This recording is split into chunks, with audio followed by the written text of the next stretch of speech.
Welcome to Monday Club! I'm Peter. I'm Gus. What's Monday Club? Monday Club is the only show out there where you get a second chance at your weekend. Screw Saturdays, party on a Monday. Monday is the new Saturday.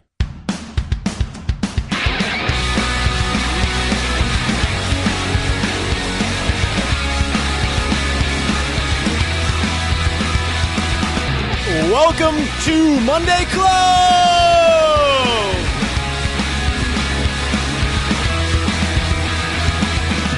Oh, hell yes, we have a show for you today. We have a special guest in the Monday Clubhouse today, Mr. Daniel Martin.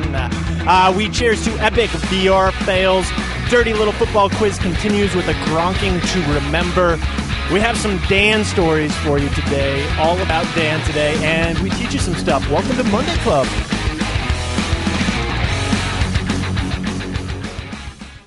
It's Monday! Monday! What is up, friends?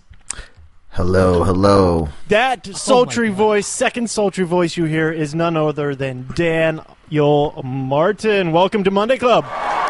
Thank you for having me. Excited to be here. Our pleasure, man. Our pleasure. Thanks for joining us on this week of Monday Club. Yeah, dude. Dan, it is so freaking good to see you, man. How are you doing? I'm doing good, guys. I'm doing good. I'm a long-time listener, first-time caller, so this is great. You know what's actually amazing to me is that Dan, before the show, referenced a few episodes of Monday Club, and I was like, holy shit, like, Dan actually listens to the show. That's crazy. I do. So there's three of us. This is great. How'd you know our total downloads? We appreciate you clicking and then using another identity and clicking on that, too. It really does help the Monday Club, man. Thanks. I'm a giver. Gus, so tell us, who is Dan Martin? All right, let's start this off right, people. If you don't know who Daniel Martin is, pause this recording, Google Daniel Martin. What's going to happen? I'm an Irish bicyclist. What's going to happen is an Irish bicyclist who's in the Tour de France is going to pop up. Scroll down about, 72 pictures, and then you're going to find international superstar Daniel Martin. Look, Dan, in all honesty, Monday Club, Dan is he's entertainer of the year for the college market. He has toured not only this country, more than almost anyone else I know has been on tour. Other countries, he's gone overseas and worked with the military and is working almost nonstop in both colleges and the corporate market. One of the greatest entertainers you will ever see, Mr. Daniel freaking Martin. Oh, thank you guys for having me. That was really kind. Let me record that really quick. Hold on, let's do that again. That's his new show intro for his live show. Well, we are so happy to have you, Dan. Thanks again for being on the show. So we will guys. start off Great. with our cheers of the week to epic VR virtual reality fails. I found this video. Guess why? Because it's not on Reddit? Yep. Oh, I was going to guess that you had an epic VR fail, and you had to see how many other people did as well. I never have epic VR fails. Never. Just ED and VD ones. Normal ED, not epic ED. Oh, yeah, epic. So this is 10 minutes. It's a long video of It's a people long video. falling over, screaming, dodging shit, even though there's nothing in front of them because they're in VR. Now, if you don't want to watch the entire 10 minutes, which I have not either, but I've watched about half of it, and even if you watch the first minute and a half, the very first one is worth the click because it's so funny. This guy's in a public area, and he's just playing, and he's climbing up this wall, and then just out of nowhere, he just kind of falls over, like just a so tower. it's not just that he's climbing up a wall. There's actually nothing in front of him because he's playing VR, right? Yeah. And so he thinks he's climbing up a wall, and then he just falls flat on his face. I'm a fan of the guy. If you can, I shouldn't even say stomach it because it's going to make you happy. You're like, there's no way I'm going to watch 10 minutes. You're like, oh, wow, it's 8 minutes already. Where's my life? But at 2 minutes, there's this guy sitting outside kind of like in a lawn chair, like just sitting there losing his shit. And he's like, it reminds me, do you remember that spoof made about David Blaine with those two flamboyant guys going off with the fake David Blaine? They're like, oh, yeah. It reminds me of one of those guys sitting in a chair watching this, doing a VR thing, sitting outside in a chair. This guy is like cackling at a high-pitched pace. Dude, older guy, literally losing his shit at about 2 minutes and 4 seconds. Have you guys ever done VR? I've done what context? I've done the Samsung VR head thing, and I saw a dinosaur in front of me. That's my extent of VR. All right, what about you, Dan? No, but like honestly, like I've seen a couple clips online recently, and I'm like, maybe that should be my Christmas gift to myself. And then I saw that video. I'm like, this is definitely going to be my Christmas gift to myself and all my elderly family members to put on their heads this season. Okay, all right. Well, here. Then I'm the resident VR specialist here because Brushwood and CJ out at our office have the HTC Vive. All right. That's one of the legit ones, right? Oh, yeah, it's a full-on legit deal. And you put, like, 2 sensors up into your space, and then you... Time out. When you say you're putting sensors up in your space. Yeah. Like, no, we'll save that for the erotic football quiz. No, okay. So you have 2 sensors in 2 separate corners of your room that you have to do this thing. So they're outside of you. Okay. Yeah. So anyway, you put on these goggles, you put on these headphones, and you're holding on to these controller sticks. And dude, like, I thought that VR was like, oh, it's cool. There's like 3D images right in front of you, but it is ridiculous how quick your brain accepts that you are in a completely different world, even though it's not like full-on immersion, like it looks real. Like the one I did recently was you're basically a stick figure and you're an archer, right? And you're shooting these little like other stick figures that are running at you. And like within seconds, I'm like dodging and like sweating up a storm, and like people are coming at me. I'm like, fuck! Like it is really, really amazing how quick your brain just accepts that reality. So did you like, throw all up? of these? Did you get motion sickness? Some people throw up. No, I didn't get any motion sickness. But I'll tell you, like having like a stick figure run at you, you'd think like in your rational brain sitting here right now, you think, oh man, that wouldn't be that scary. But your brain accepts that I don't know what the hell that ghost thing is coming at me, but that's real. You need to move. You know, it's crazy. What is this one called that you tried on? It's called the what? The HTC Vive. Yeah. Vive. V-I-V-E. V-I-V-E, yeah, not Vibe. Okay. Yeah. Don't look for the Vive. Don't look for the HTC Vive. Wow, you should see the things that come up when you replace a V with a B. Wait, which brings me to my next question, Gus. Have you watched interactive 3D porno on the HTC Vive? No, I haven't, because both of those systems are friends of mine's, not one that I have in my room. I'll tell you. I'm glad that was the only reason why you haven't watched it. Yeah. You don't want to. Because it was borrowed. So here's a couple of things about like the virtual reality VR porn sites. One, I can't imagine that that's fun. Like I just can't imagine that's entertaining at all, because the best case scenario is you're at like a naked party and all you can do is just wander around and look around like a creeper in the corner. Like there's no way that that's fun, right? And two, dude, it's you got all this gear on your head. You're holding these 2 controllers. Like I can't imagine that that would work out so well. So what you're saying is like it's kind of like being really, really hungry, and instead of going to the fridge, you turn on the Food Network. Yeah, I think that's exactly what it would be like. Yeah. I look forward to your letters, Monday Club. Yeah. You know, Here's my prediction, though, for virtual reality. Like, I genuinely think that the better virtual reality gets and the more popular it gets, the more it will completely redesign home spaces. Because I'm telling you right now, if I got VR, the first thing that I would do is get a bigger house and have a room that was dedicated just to nothing but VR. So I would have, like, an empty room so that I could run around in that room without knocking over my shelves. You know what? That's or my really TV. interesting. Like, it's kind of like if you were to go back and say 12, 13 years ago, however old the iPhone is, like, listen, there's a device that's going to come out. It's going to be like a phone, and you're going to be able to touch everything. There's going to be really no tactile buttons on it, and it's going to have everything in your life, and you're going to be absorbed into it more than anything in your life. People are going to be like, that's ludicrous, that's insane. So it makes me think of, like, you know, in 15 years, are we not going to have, like, real furniture in our house? Everything is going to be like a stickman couch and a stickman, like, chair, and everything is going to be so generic because you could make your house look however you want. You can make any piece of furniture. Yeah, that's interesting. Like, it makes you think, like, you sit down and it has these sensors in it, right? And now your couch is like down feathers and velvet, and like the next day it's like hard plastic because your kids are like, it makes you think, like are we replacing everything in our lives socially with this stuff? Now that's really, really deep. But dude, you talk about, like, the VR. You talk about the VR that. porn. It's just like, all right, well, why do I want, you know, so and so, you know, like, online dating? It's like, I don't even need online dating right now. I could have whatever I want in front of me.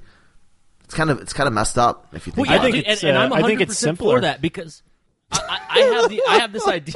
Yeah, I have this idea that if all you cared about was having space, like if you just have a blank white wall in front of you and you could use your VR glasses to project a movie up on there, then you don't have to go out and buy the newest 60-inch TV or 75-inch That is TV cool, though, or but whatever. Like, that's pretty awesome. Like, it's for just the movie there.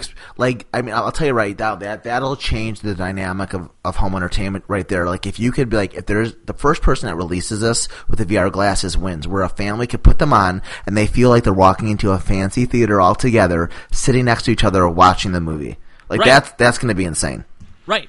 And it won't cost you a bajillion dollars like going to the movies does. Yeah. Ready? But can you Player imagine One. if they actually inject you into the movie? So you're like, let's say you're watching Top Gun, but you're not watching Top Gun. You're actually on the beach playing volleyball, and you're actually in the cockpit sitting behind Tom Cruise. Like, and I'm telling you, man, that's my prediction. My prediction is that we talk about VR and the fails that are happening right now and all that stuff, but my prediction is in 5 to 10 years, like, no one's going to buy TVs anymore. There's going to be no reason to. Like, all you're going to do is put on these goggles, and then you can have shared virtual experiences where movies will change, where things like, can you imagine watching The Ring, and when that chick walks out of the TV, like, legit, that chick walks out of the TV?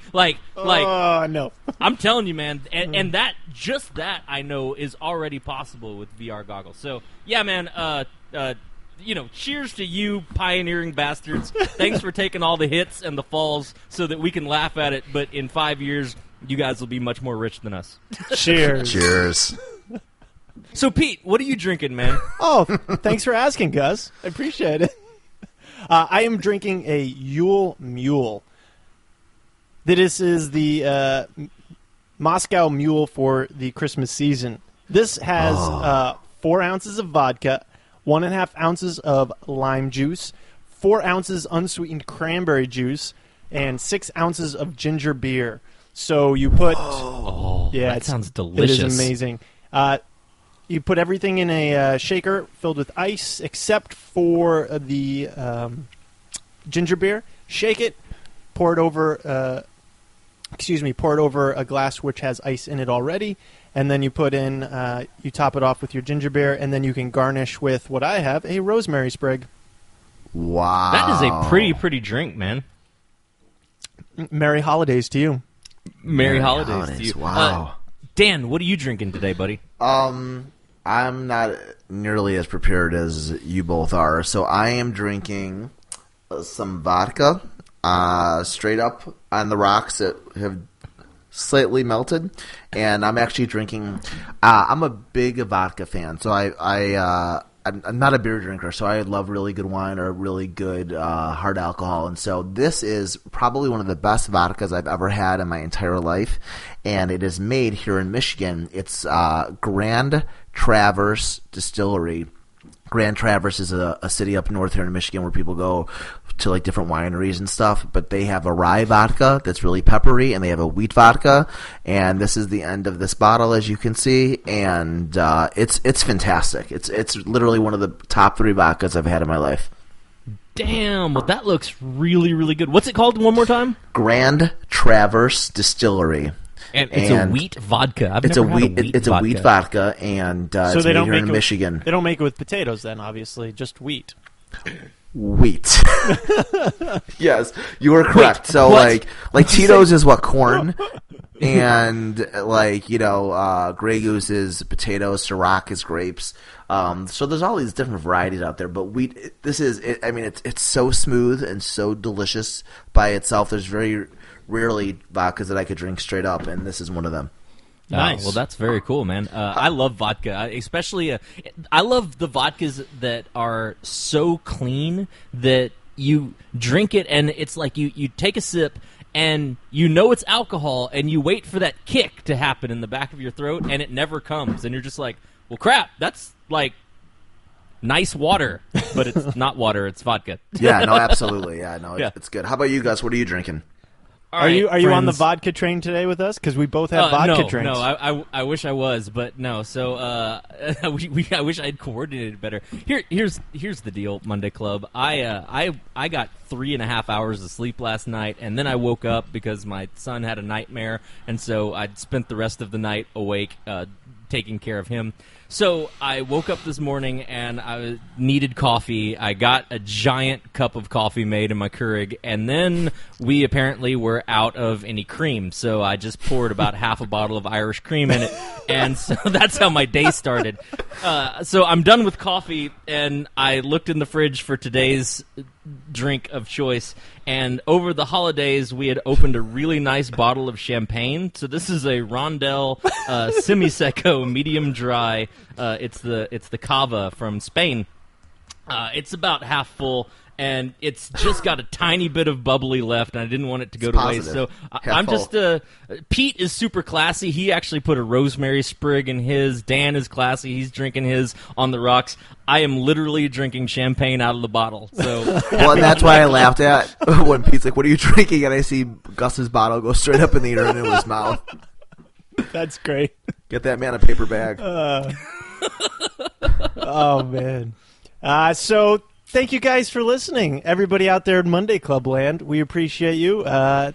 Make sure you tell a friend about the show. Give us a little love on iTunes, a little rating and review up there. That always helps spread the word. Share your favorite episode on Facebook or Instagram or Twitter, wherever you are. And, thank you so much for being part of the club. yeah, guys, we just before the show we were looking at all of our numbers for Monday Club, and we hit our highest downloads of all time for this month. So thank you all very, very much. And with Dan on the show, man, oh my God, we will triple You will definitely those get an numbers, extra. Yeah, man. you'll definitely get an extra 3 people. It'll be good. Yeah. He's so modest. He's got like 1 million Twitter followers. No, come on, man. Let's get to know you, Dan. So for those of you who don't know, don't know Dan Martin, Dan, first of all, how did you get started in Magic? Because we met at a college conference where you were, I think, one of your first forays into that conference. Yeah. But how did you get started doing Magic? So the elevator pitch is this. I started out, I'm born and raised in Chicago, and I started out pickpocketing because I thought it was a game, right? I thought it was fun. I wasn't actually trying to be vindictive or mean or steal from people, but I had quick, tiny hands because I was little, and, I saw people's, like, wallets or keys sticking out of their pockets, and I would casually go and sneak something out of their pockets, right?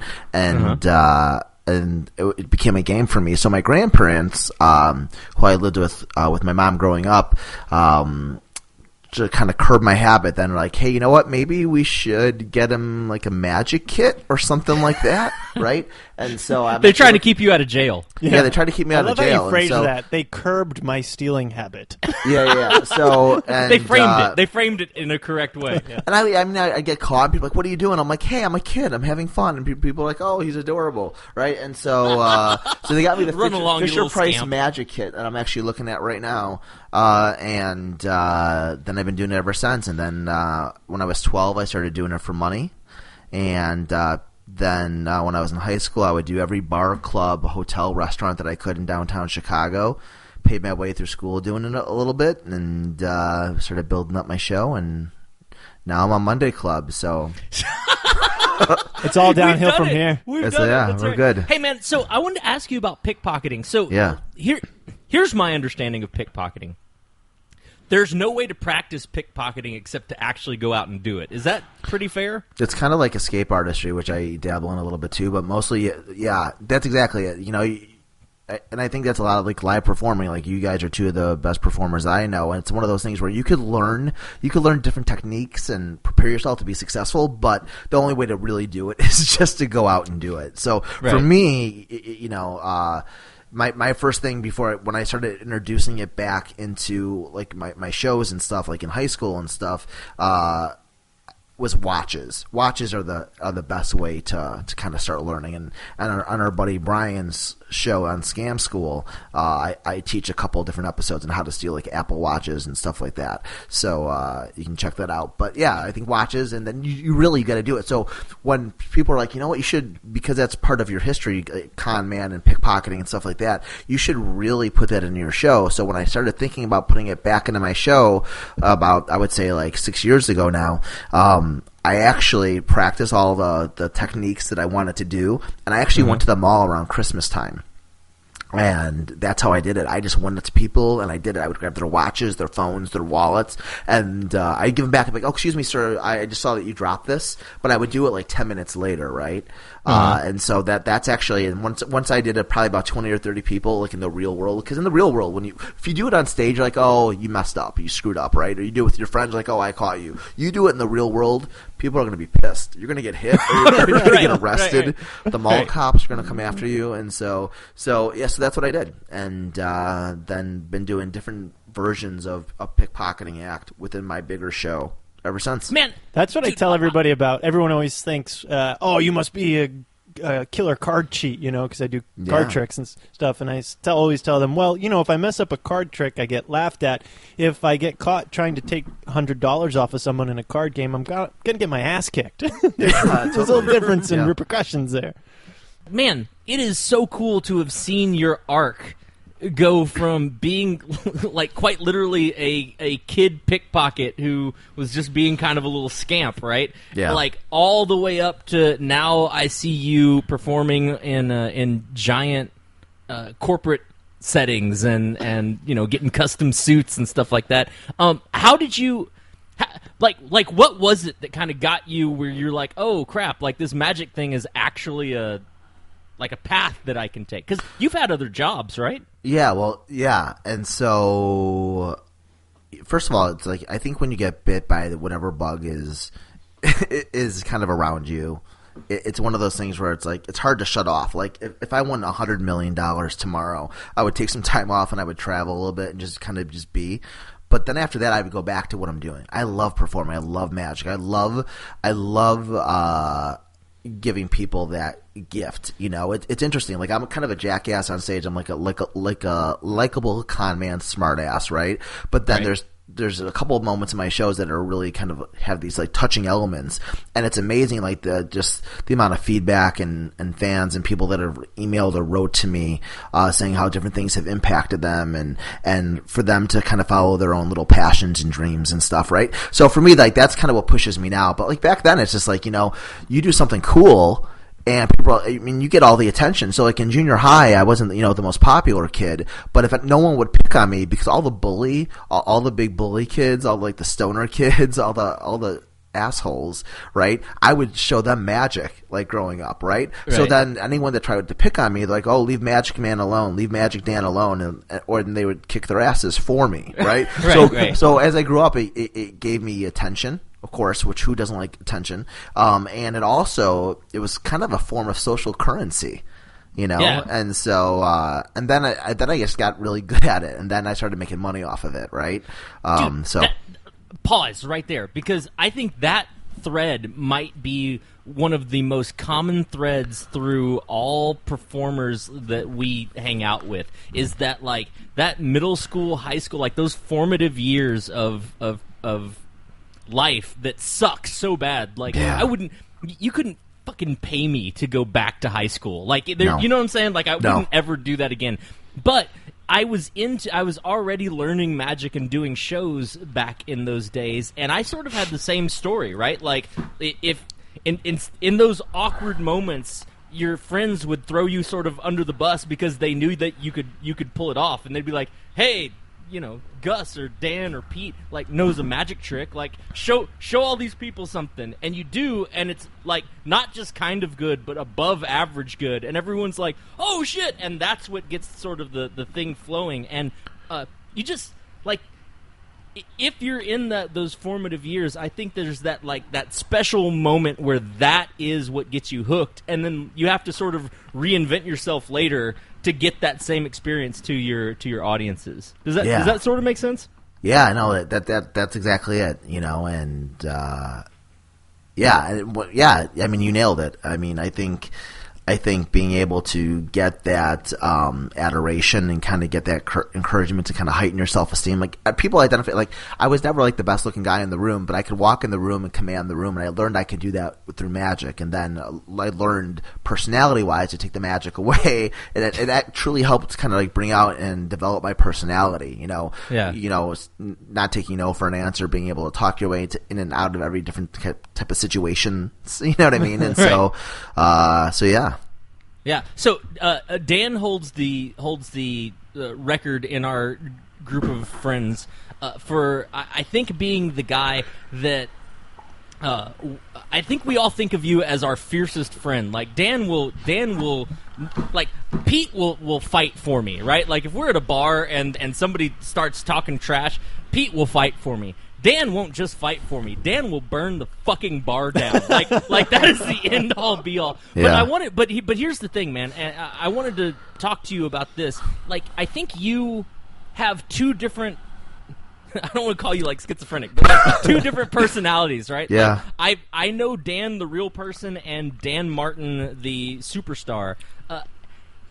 I think you get the closest in on those two personalities sort of being hard to define. So, like, I guess my question is, how do you think that you separate those two personalities? Yeah, no, not well. Like, I think Daniel Martin on stage is an exaggerated version of me in real life, and so, I've always been kind of quick on my feet. With just like comebacks and being a smart ass, but also being quick on my feet in real life social situations. And so I think that's what it is on stage, of course, but I think in real life it's hard because, I mean, we talk all the time about this. Like, it's really hard sometimes to turn off, right? And I hate being on. So it really is almost like having two lives, because when I'm on the road, I'm Daniel Martin full tilt. When I'm at home, like, I really feel like I could take a breath, throw a hat on, t-shirt and jeans, and be a soccer dad. You know what I mean? Right. And so it's kind of that balance. Like, I think there's it's kind of like having different passions in life. Like, you could like heavy metal music and you could like classical Vivaldi. You know what I mean? Right. And so I kind of think it's like that, where it's just like, it's just different versions of your personality. Like, we can never talk about magic, either three of us, for the next 5 years, or we could literally talk about it for a year straight. You know what I mean? That's not what our friendship is about, but that's just different elements of it. So I think for me, it's just being able to try to switch off and turn off, and it's kind of like balance. I hate, I'm not friends with a ton of magicians, I mean, besides our group, but as I said, we don't talk magic because a lot of magicians, a lot of entertainers in general are always on, right? They're always vying for that high of attention. I think over the last, 6 years, I've been able to kind of let that go and just kind of just mellow out and just kind of be. You know what I mean? Right. Yeah. Pete, what about you, man? How do you think you do with turning it on and off when you get home? Yeah, it's off as soon as I get off stage. I go back. Pete walks off. He wipes his brow, and he's like, "So anyway, the grocery list." Yeah, no, that's awesome. Yeah, I don't know. It's I guess I learned a while ago that I couldn't keep the energy up that I produce on stage or try to produce on stage, and it's exhausting to try to do that and to try to do that in your social situation. So whenever I'm home, whenever I get off, even just get off stage chatting with people, I'm way more toe down when I'm like, meeting people after the show and answering questions and whatever. I'm just like, I'm just toned down getting back to normal. And then when I get home, it's just, no one at home cares that 1,000 people gave me a standing ovation the night before. No, they don't give a shit. The laundry's dirty and the closet needs fixing. Yeah. So. Well, how about you guys? I'm somewhere in between you two because I'm still on through travel. Like I'm still on at airports. Yeah. I'm still on at rental car places. I'm definitely still on right after the show. Like that is a completely different me.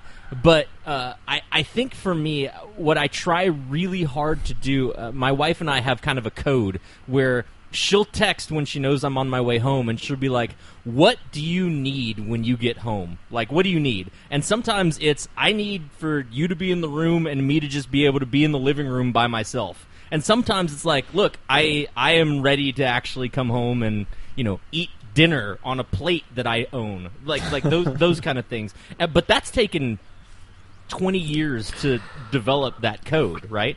I heard a quote, which I don't know if it's true or not because I've never talked to the man, but a quote from Bono from U2 that Bono's wife used to make him get a hotel room for 2 nights. Yeah, for 2 nights after he got off tour. So that he could come home, get a hotel room, and in the hotel room put Bono the superstar away and get ready to come home so he could mow the goddamn lawn because that's what you need to do.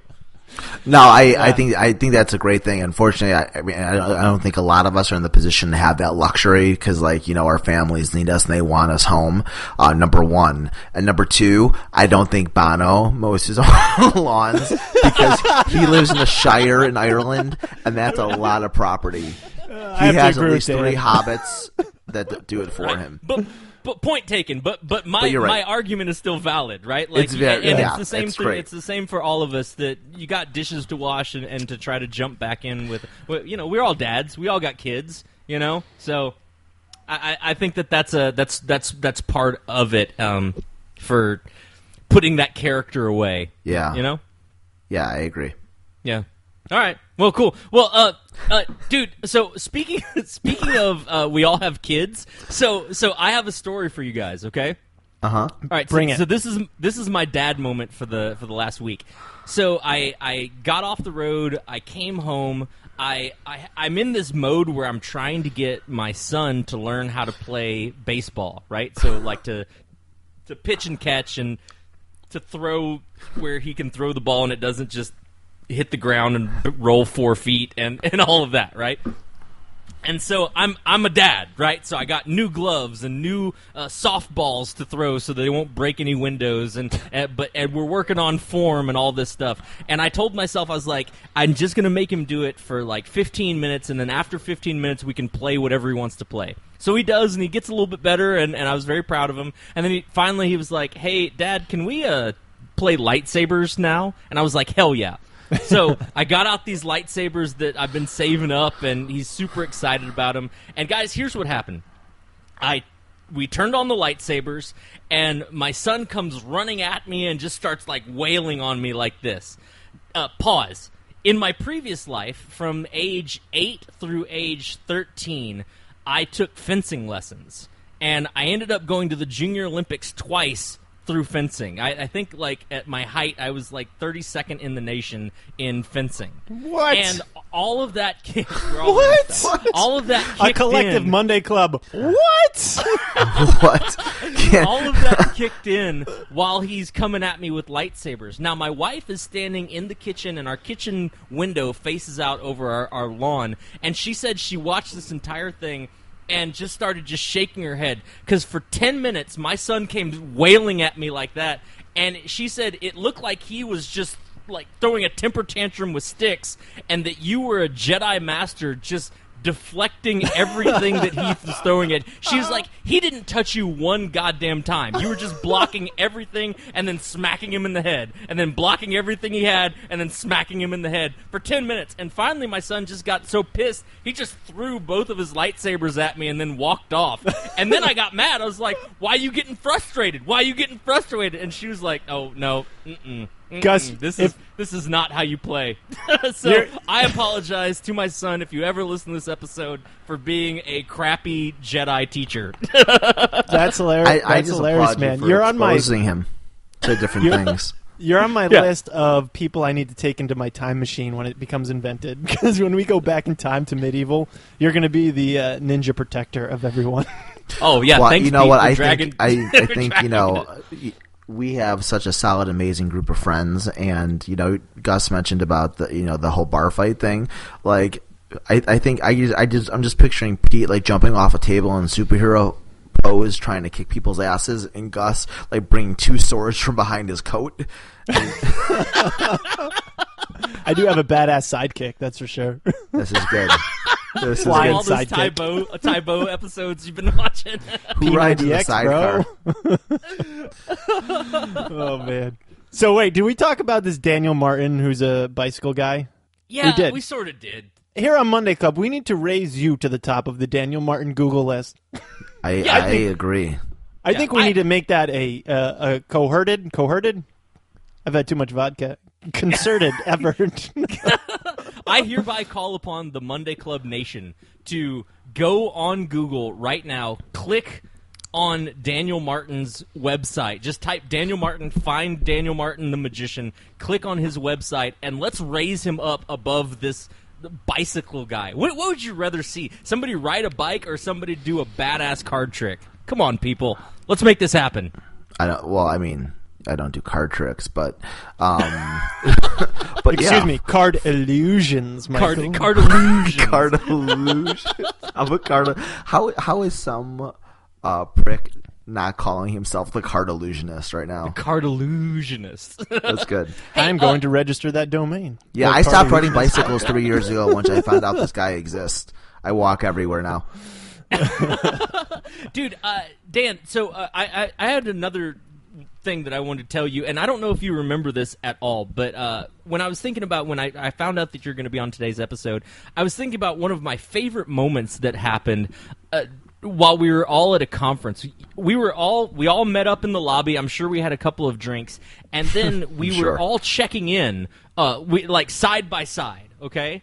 And I had known you and our entire group for, I'd say, 5 years at this point in time, and we all go to check in at the registration desk, and we walk up and we say, "Hi, I'm Dan Martin," or "Hi, I'm Johnny Zavant," or "Hi, I'm CJ Johnson," or "Hi, I'm Gus Davis," or "Hi, I'm Mike Meadows," and just like all of these people all in a row, and every single one of us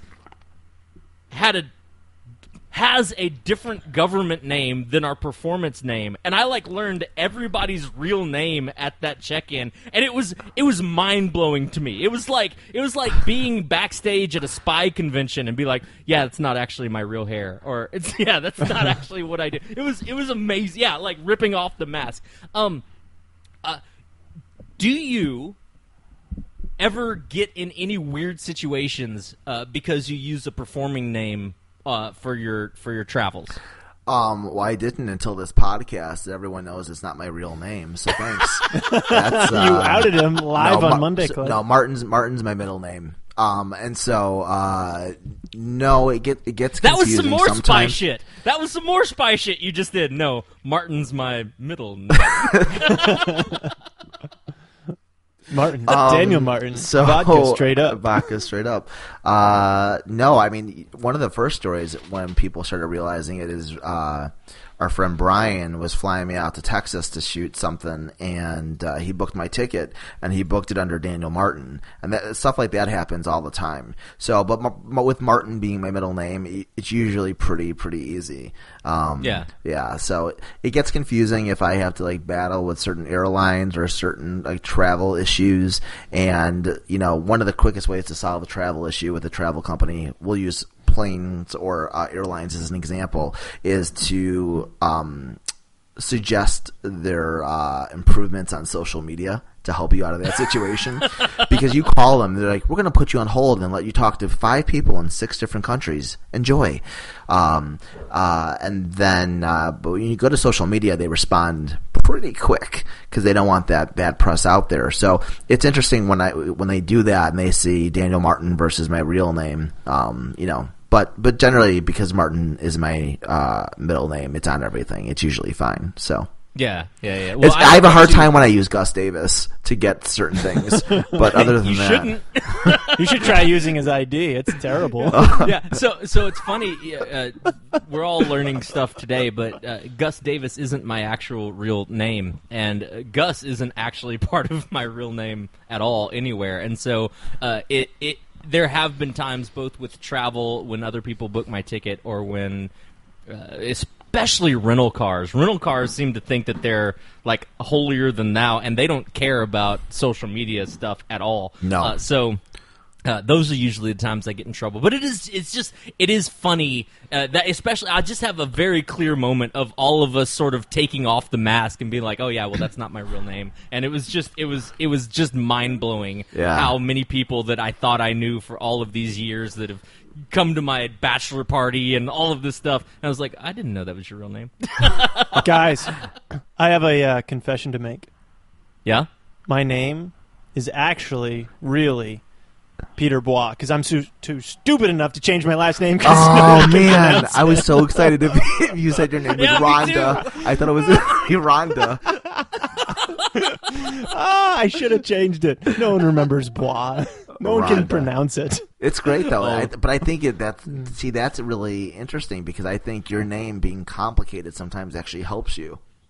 Because especially because it's short and complicated. If it was, you know what I'm saying? Like if it was Ferenzio Bellicelli or something like that, it's like that .com does not work. But Bois, it works. I'm not gonna lie. I think that'll be my new surname. Ferenzio Bellicelli. I love it. Hello, this is Ferenzio Bellicelli. We apologize to all our Italian listeners. Speaking of Italian, let's go to football. Yeah, that's good. That was a great nice segue. transition. Yeah, I'm getting better at these as these episodes of Monday Club go on. So the Patriots played, and they squashed the Miami Dolphins 35-17. Patriots came out strong and never let up, and the defense held strong for the Patriots, and Miami kind of sucks. So Patriots move on 9-2, and they are doing amazing. And Gus, how are the teams you bet on? How are they doing? Oh, not as good as the Patriots. Okay. Asshole.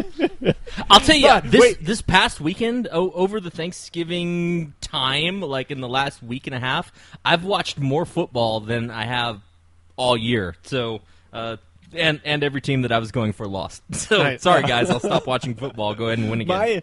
My son likes watching football. He's almost 2, and now he goes to the TV every day and goes, football? And I'm like, no, one day a week. So how happy does that make you, Pete? Oh, I'm pumped. It's wonderful. It's fantastic. I tell him it's the greatest spectator sport of all time because I don't want him to become a vegetable when he's 40. But he's allowed to watch, just not play. You know, going back to our cheers of the week for VR, one of the things about those games is that I don't know if you guys ever play Xbox or PlayStation or any of the other, off of your laptop or computer games or whatever, but these VR games, you actually have to stand up and move.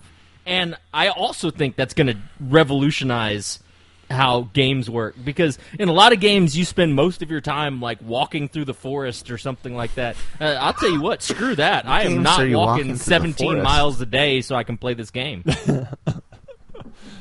Zelda's much more of a Yes. calorie burner. Yeah, Zelda better be on a horse the entire time. All right, before we get into the dirty little football quiz, I found an article online. There's somebody who wrote, this is not even a joke, someone wrote a erotic fiction book called A Gronking to Remember. It's on Amazon. You can get it for $2.99 on Kindle. And for those of you who don't know, Rob Gronkowski is the Gronk. And he plays for the New England Patriots, star tight end. And so, A Gronking to Remember, book 1 in the Rob Gronkowski erotica series. Oh my god. Wait, okay, so, and here's a couple excerpts. Gus, you probably could have used this for it. Leah has a serious problem, and it's driving a spike between her and her husband, Dan. Isn't that great? That's actually perfect for the erotic football quiz. Yeah. So, I just had to bring that up. And there was some sort of lawsuit, too, about featuring Rob Gronkowski in the I love lawsuit. that the judge actually had to read the book and be like, nah, it's fine. Also, He was also late. He was also late the next morning to court.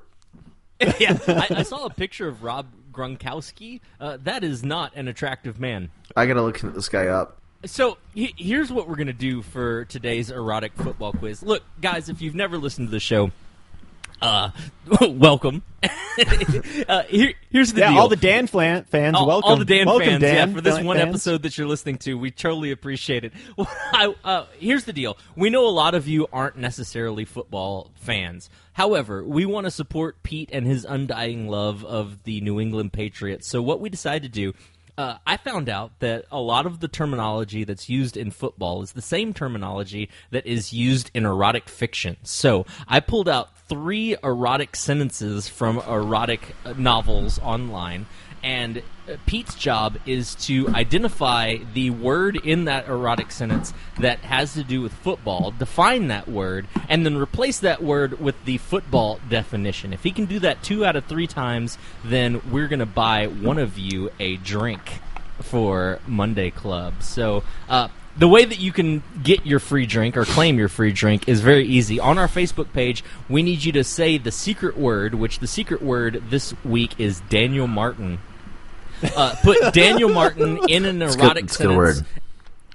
Daniel Martin in an erotic sentence, and end the sentence with I want a free drink. You do that and be the first person to do it on our Facebook page, and we will buy you a free drink. Pete, you ready to play this thing, man? I'm ready to play. Yes. All right. So wait, here's we're mixing it up a little bit. Though, we are right? going to mix it up a little bit. This week, we want Dan to read in his most erotic voice the sentences, and then let Pete try to figure it out.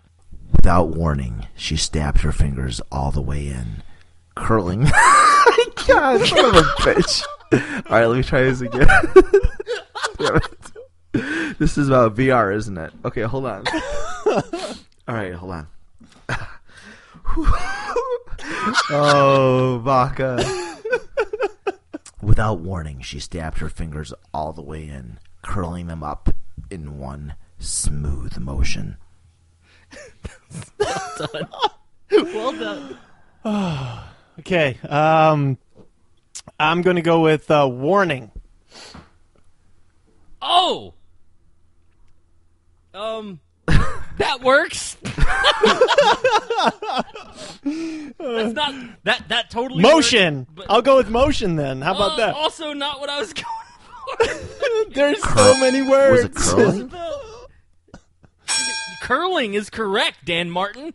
Good job. All right, I'm gonna take that away from Pete. You way to jump in there. Thank you. Great. Curling I would have is- gotten curling. Whatever. I got you- the other two. Yeah. Okay. Whatever, Pete. I'll give you. Wait, I'll Dan's give on you my both. side. Dan, can you define curling in a football sense? Sure. I can do this with sports ball. So listen, curling is when you have 2 ladies with a stick and they have this big disc on a thing of ice and they casually hold this kettleball looking disc and they let it go on the ice, almost like an bocce ball thing. and that is curling. Yes. I know you're close to Canada now, up in Michigan, but we're in America. Yeah, we're in talking America. football. Pete, Okay. do the American definition. Okay. Oh, the American version. I truly do not know what curling is in the football sense, unless their fingers are inside of them. So, what is curling, Pete? Break it down. Yeah, Pete, what is curling? Curling is a route run by a wide receiver. Correct! That is a correct answer. When you curl. Yeah, that's a correct answer. All right, so the actual definition of curling, or the curling route, is also known as a hook or a hitch route. It's where a receiver is lined up for a long pass, but after a set number of steps or yards, stops quickly and turns back to receive the ball. So it's a way of getting some quick yardage. So correct. Can you use it, Pete, in a sentence? Without warning, she stabbed her fingers all the way in, lined up for a long pass, stopping short and and going the opposite direction, them up in one smooth motion. Are you ready for some football? That kind of went well. Oh my That was God, impressive. That was great. That was great. Oh my God, a great out. All right, good job. All right, man, you're 1 for 1, Pete. Dan is going to read excerpt number 2. Okay, excerpt number 2. My face beating with sweat, I worked up the courage to give in one last attempt before apologizing for my untrained throat. Wow, these are getting dirty. Wow, it's your voice, man. That was nice. That was nice. Let me change the voice up. Maybe it'll help you, Pete. All right. My face beating with sweat, I worked up the courage to give it one last attempt before apologizing for my untrained throat. Oh my God! That sounded. Oh, that was much sounded better. Like That sounded like Elmo doing 50 Shades of Grey. Oh, I think. All right, the next one I can do an Elmo. I could do a mean Elmo. Next one's you read as Elmo. Oh. All right, so go, All right. Pete. What do you got? Attempt. Attempt is correct. Good job. Was that the one you intended? Yeah, that was good. All right, good. Attempt is an extra point attempt. After you score 6 points with a touchdown, you have a extra PAT, point after attempt. No? Or attempt. All right, there's many ways you can use attempt in a football sentence. Passing attempt. You have a... That is correct. I will give you full credit passing? for that. Yeah. The PAT is a point after touchdown, but an attempt is like a passing attempt, a running attempt, or a field goal attempt. Really, it's a broken play that results in no score or a negative yardage. So, or no yardage or negative yardage. So, an attempt is when you try to do something, but it doesn't work out. Hey, that's pretty much the definition. That's great. Yeah. Good job. All right, so My face beating with sweat. I worked up the courage to give it one last try, but didn't work out before apologizing for my untrained throat. yeah, sure. There you go, man. That's All right, good. you're 2 out of 3. Paraphrasing. You're 2 out of 3. Dan, would you read this last one for us? Sure. Good? Loud?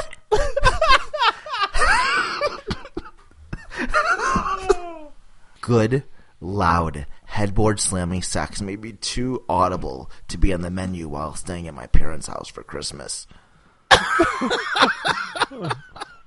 There's a menu? I'm going to go with audible. Audible is correct. 3 for 3. Oh, Wow. 3 for 3. An audible is when the quarterback changes the play at the line of scrimmage before the ball is hiked. That is a perfect definition, my friend. Go ahead, finish it off. Good, loud, headboard slamming sex may be to quarterback changing the play before the ball is hiked at the line of scrimmage to be on the menu while staying at my parents' house for Christmas. Ladies and gentlemen, Oh! Pete Well Bois done. has just That was earned one amazing. of you an absolute free drink from us here at Monday Club. Remember You're the welcome. phrase. Remember the phrase that pays. All you have to do is be the first person on our Facebook page to use the word Dan Martin and finish the erotic sentence that you're writing with "I need a free drink." You do that, be the first person, and you will receive a free drink from us here at Monday Club. Dan and Pete, that was an epic episode of the erotic. I'm going to get Quiz. through that Thank you, last guys. one at some point in the Elmo voice. I'm going to work on it. All right. Hey, it's time for Stories from the Road.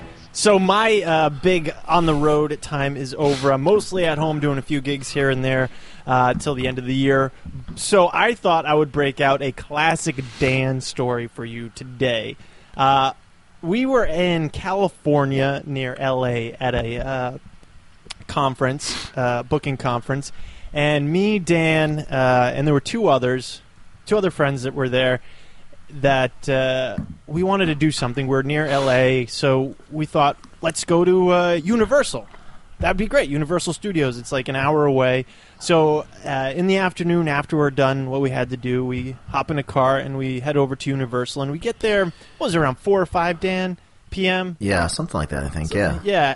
And we get to the parking attendant, and we're going to go in and pay. And he's like, they stopped selling tickets because we close in an hour. So we're like, what the heck? So we go in anyways because the City Walk is there and we were going to get food and whatever. And we start walking around, and we've pretty much all accepted our failure that we're not going to go in and ride Transformers. We've accepted, except for Dan. Dan has not accepted this. He never accepts failure, Dan. No, this is something. Dan Martin. Yeah. No, maybe the guy, maybe the asshat that rides bikes, but not Dan Martin, our friend. Yeah, I very much admire this about you. I've given up. I'm just looking for places to eat at this point. And we get to the gate of Universal Studios, and we're looking longingly into all the wonderful rides that we're never going to ride. And we see Dan talking to the gate attendant, and I'm like, oh, Dan's being Dan. He's going to try to talk his way in, right? And when Dan talks about being a con artist, he's not lying. He's not kidding or embellishing. He really is. And so I decide to go play wingman to his con over there, and I just stand there looking really sad. And he starts coming up with some story for the gate attendant about how we were in earlier, but we forgot to take a picture by Transformers, and we went back to go get our cameras, and we forgot our tickets, and we couldn't get in. And the gate attendant finally is like, well, I can't let you in. You're going to have to go talk to the person in the booth. So he goes over there, and he starts talking, spilling the same stories, and he never backs down, never taking no for an answer, just keeps up on coming with rebuttals to problems holes in his story, and fills those holes as quick as she's poking him, and he just keeps going. I'm just standing there as wingman sad face. That's my job, wingman sad face. It was solid. It was a solid sad face. Thank you, appreciate that. Yeah, all in my belly, I'm like, thinking, this is never going to happen. This, I think, in my belly, by the way. And this is never happening. We're never getting in. And she finally asks, well, did you buy the tickets online or at the gate? And Dan says, I bought them online. And so she says, okay, well, what credit card did you use to buy them with? I'll look it up. And at this point, there was a slight hope. I'm like, this isn't happening. Yeah. It's over. Game over. It's over. Yeah, Game over. He takes out his credit card and slides it across to her. She picks it up, and then he looks at me and gives me a smirk. And I don't know if that smirk is we're in or we're fucked. But all of a sudden, after a minute or two, she hands it back and says, all right, you're all set. And all four of us, stroll into Universal Studios free for an hour, and there's nobody there. Nobody's there. Everyone has left for the day. No, they gave us VIP passes too, so we were able to blow through the park, the entire park, except for maybe 2 rides within that hour. We just ran from ride to ride to ride.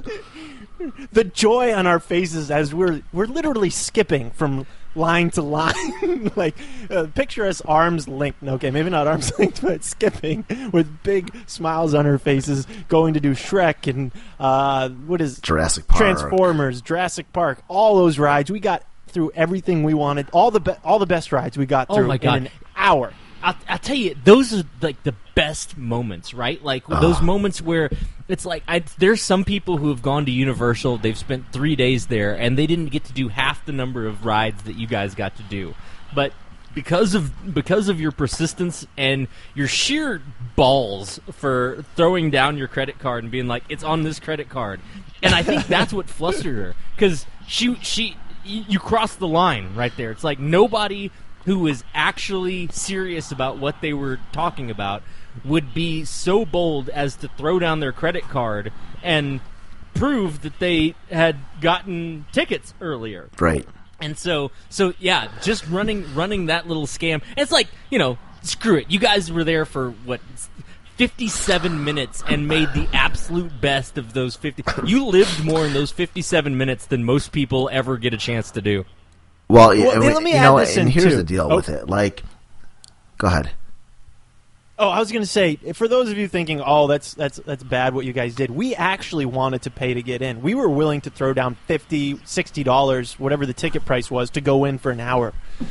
Whatever it was. $200? No, it wasn't. For the VIP tickets, yeah. Oh, for the VIP. Yeah. But we were willing to throw down cash We to were. go in for an hour, and they would not even sell us tickets. Right. This So is, and they that's would just the it. ability to buy tickets is off the table. Right. Yeah. That's the point. Right. Yeah, that's the we, point. We To would have buy tickets is all off the four of table. us, like we only have an hour and we had to spend that much money to get in. We all still would have done it.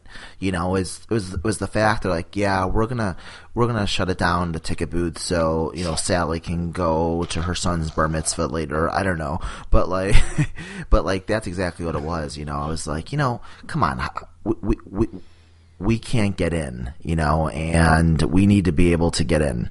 And so, so it was good. If we could have bought tickets, we would have. They wouldn't let us. So, having a compelling story to get us in worked. And, at the end of the day, whenever I, initiate these circumstances, it's always because it's never going to hurt anybody. Like, it didn't take anything away from us getting in there and us enjoying ourselves, the reason we were there.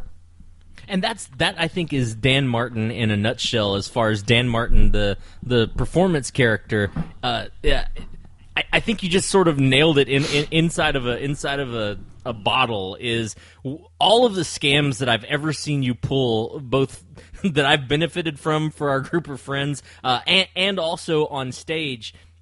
There's that weird conscious line of, is this actually something that's going to hurt somebody or take away from somebody? And when the answer is no, then you can beg forgiveness really easily, because the bottom line is, especially for that story that Pete just told, the options are never ever getting in, or, hey, there's some magic scammy miracle way that you guys can work your way in, and it made your day. I mean, it truly made your day. You guys have been talking about that for years, and It was made my amazing. month. It was great. Yeah. It was pretty great. So Dan, on that same line, you have a story of you being like harassed by TSA agents, and again, I think this is very, very, very Dan. Can you tell us that story? I have not heard it, so I'm looking forward to this. Before I tell this, I have a quick apology from Stories from the Road, because I believe it was, I don't know, let's go with 5 episodes. You guys came on about places you went to, and our friend Pete here was in Louisville, Kentucky, at a breakfast place called Broken Egg. And you need to go back and listen to that episode, because it's a good episode. But we had these amazing cinnamon rolls, and Pete took about 10 minutes scraping the very last bite of this incredible cinnamon roll. And as he looked with his passion about to eat it, I leaned over and ate the cinnamon roll bite, which I'd never seen some of our friends laugh so hard. It was great. So, and so I know Pete was like, Pete was pissed for a second, but I never realized the severity of how angry you were till I heard you talk about it on that episode. And I'm like, holy shit, that was like it was a virtually friendship ending over a cinnamon roll. So let me just be the first to say I apologize, and next time I see Pete, I'll buy him another cinnamon roll, even though I did when we were in Texas, but that was from Panera, and that doesn't count. So with that being said, I'm sorry. So Stories from the Road for me. Thanks, Dan. Apology accepted. About 6 years ago, I was going through a particular airport that I frequented, and I'm not going to say which one. And this is with the scanning stuff. They just wanted to scan your body, even though you were TSA pre and all this stuff. And like us, I feel like certain things that they do are a violation of our rights, but that's a whole other episode. But I know some people are just trying to do their job, and I get it. The majority of TSA agents are really great, solid people trying to do their job. But you get these these few that were picked on a lot as a kid, and this is their moment of redemption. Right. If I want to take my fucking snow globe through security, I want to take my snow globe. And so I was going through security. They had to pat me down, right? And this guy was just kind of a jerk, And so as he's, I asked for a private search. I'm in a room with two of them, and he's, kind of being jerky, and he's taking his sweet time. I have a flight to catch, and I got to get my Egg McMuffin before my flight, so times are wasting. So as he's doing it and poking around, I'm like, can we make this quicker? And he was kind of a dick, and so I started pickpocketing him. I took his walkie-talkie, I took his wand, and I took his watch, and then, and then at the end, it was interesting because he said some snarky comment. I'm like, hey, you know what? I'm like, yeah, thanks a lot for your time.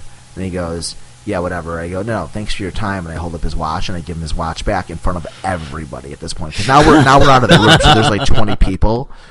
And they're like he got you. And then he made a comment like, oh, yeah, that was lucky. And then I pulled out his wand and his walkie-talkie, and at that point, what are you going to say?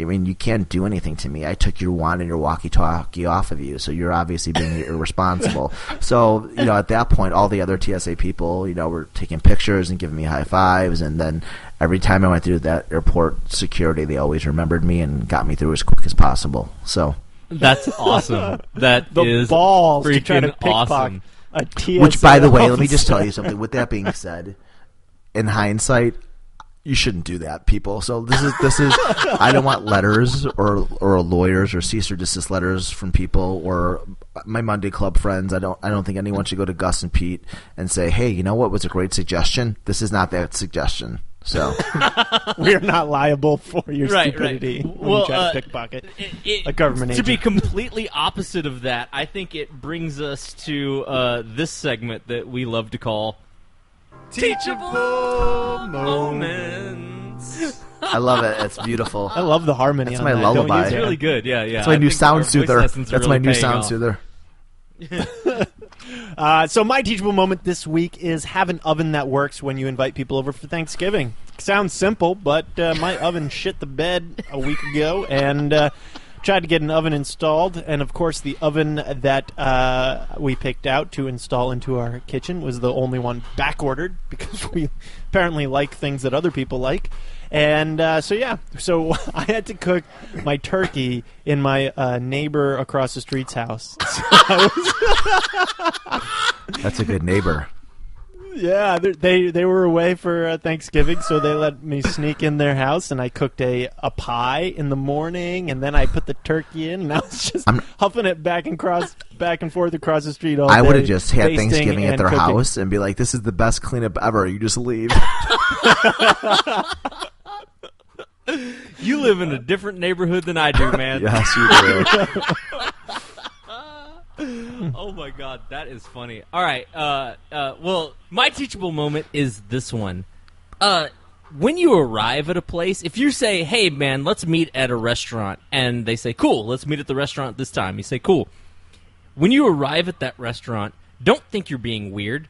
Text or call or send smoke signals, whatever you got to do, and let the person know that you've arrived.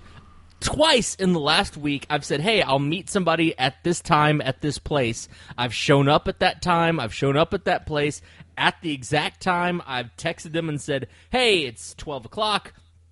I'm sitting here in the parking lot just letting you know that I got here. And they've called and been like, oh, we've been sitting inside for the last 10 minutes. Come on in. And it's like, I've been in the parking lot for the last 10 minutes. Freaking just let me know when you get there. So that is my teachable moment, people. Just communicate. Communicate with people. That's all you got to do. When you get somewhere, don't think you're being rude. Just send a text. That's it. I prefer smoke signals personally. I think that's a very valid thing. That actually happened to me last week, meeting a friend while I was in Boston, and we were both in the restaurant for about 10 minutes. Yeah.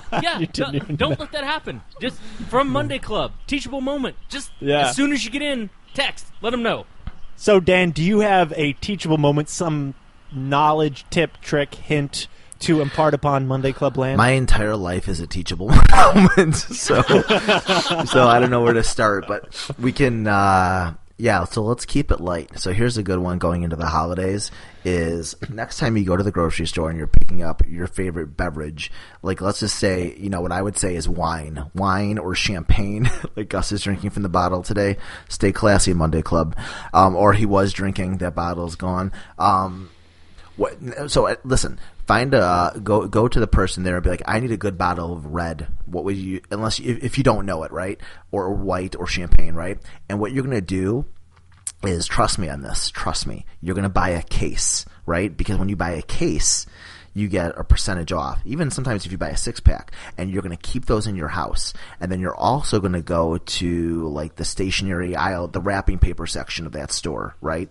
The grocery could be Target or whatever. And you're going to buy like 6 or 7 like little bags like for wines. And you're going to keep them in your thing. Because what's going to happen is you're going to have people over at your house, or you're going to have to go somewhere in a pinch at some point, and you're going to feel really, really shitty going into a situation and you don't have a gift for someone, right? Even though over to someone's house. So what I do around this time, I actually have a couple bottles of wine in my car and a couple of these bags. So if I go into a place where I'm like, am I supposed to be giving this person the gifts? Because there's nothing worse when you walk into a situation, you're like, oh, I didn't know we were giving gifts, right? So I keep a couple of these bottles.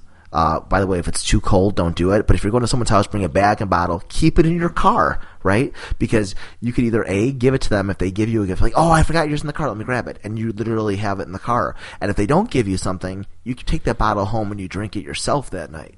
But either way, you have like 6 bottles on hand, the holiday season, and worst case scenario, New Year's comes and you have a little party. Which, by the way, we're doing this. We're having a cookies and cocktails party. As a spinoff of Monday Club in my neighborhood, where everyone has to bring their favorite cocktails over and their favorite cookies they have to bring over, the adults, and it's cookies and cocktails. So, oh my god, that's great. That is genius. That's because here's the thing. Really, you don't even have to buy expensive wine. No. Like, there's really good bottles that are like $7 to $10 a bottle. So I'm not saying like $30-$40 a bottle. I mean, if you do, come to my house. I have a gift for you. But you can keep it cheap even if you're on a budget. You just it's because once again, it's the thought that counts. If you're really concerned about more than the thought, you go to your local liquor store, and be like, hey, I need some really good reds for the holiday season. Can you keep them at like $10 a bottle? What would you recommend? And they buy in bulk, and they're not going to give you a crappy wine because they want you to come back. Right. Oh, my God. Ladies and gentlemen, that's great, Tim. We cannot thank Dan Martin enough for just slumming it here at Monday Club. I can't wait when you're on your next TV show just to think back and be like, I don't know what we did right to get Dan Martin on this show, but we are so grateful to have you. Dude, do you have any projects or a website or anything like that people can go to? Well, thank you. First of all, you guys are awesome. You're doing a great job, and so thanks for putting this thing together. It's a great thing to listen to. I listen to it all the time religiously now on the road during my late night drives to the airport so I don't drive off into a ravine. And so thank you for the work that you guys are doing. You're saying we saved your life? Basically, Monday Club has saved my life. It's like the Heimlich for my ears. You've heard it there. So Heimlich for my ears might be the title of the show. Heimlich for my ears. So you can go to danielmartin.com, but before you go to danielmartin.com, Google Daniel Martin, right? And then scroll down to danielmartin.com and click on that. You can see my tour schedule. So if I'm at a city that you're going to be in, I don't always post the venues, but if there's a city that you see that I'm coming to that you live, shoot me a message, and I'd love to have you out. And then online, you can visit me Twitter, Facebook, or Instagram at I am Daniel Martin. Cool, man. Well, dude, I mean this from the bottom of my heart, bro. I saw you host be the MC for a giant college conference showcase, and you did a couple of things during that showcase that I'm not even joking with you. Like, I teared up a tiny bit. I was like, I know that guy. So, guys, check out Daniel Martin. Seriously, danielmartin.com. Monday Club, let's get you guys all, please, just click on the Google thing and let's move Daniel up and win this war on the Googles. And Pete, dude, thanks for setting this all up, bro. Happy Monday. Yeah. Happy Monday. Thanks for being on, Dan. It's great to see you. Happy Monday, Chat. guys. I love you both. Cheers.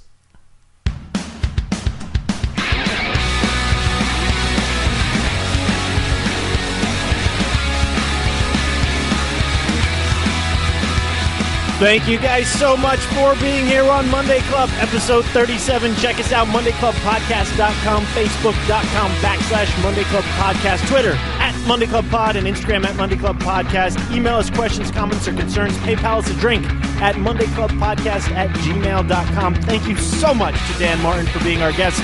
Very special, amazing guest on this week's episode. We really appreciate it. Thanks to James Caldwell, our awesome sound engineer, and Zach Holder for our music. Go out there, be merry on Mondays. And look for your ears.